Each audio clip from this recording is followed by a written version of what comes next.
తిరుమల శ్రీవారిని కుటుంబ సమేతంగా దర్శించుకున్నారు తెలంగాణ మహిళా కమిషన్ చైర్మన్ నేరేళ్ల శారద.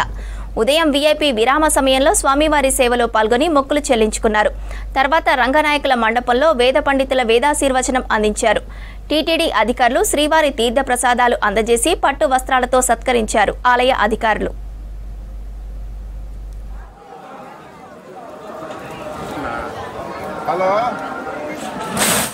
స్వామి ఆశీస్సుల వల్ల రెండు తెలుగు రాష్ట్రాల్లో ఉన్నటువంటి అందరూ సుఖంగా సంతోషంగా ఉండాలని చెప్పి కోరుకుంటున్నాము.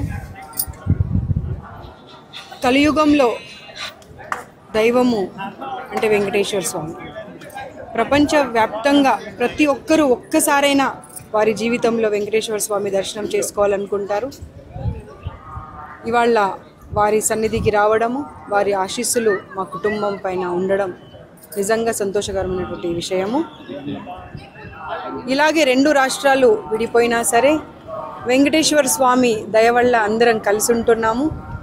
ఎప్పటికీ ఇలాగే వస్తూ ఉండాలని చెప్పి మా అందరి అభిలాష.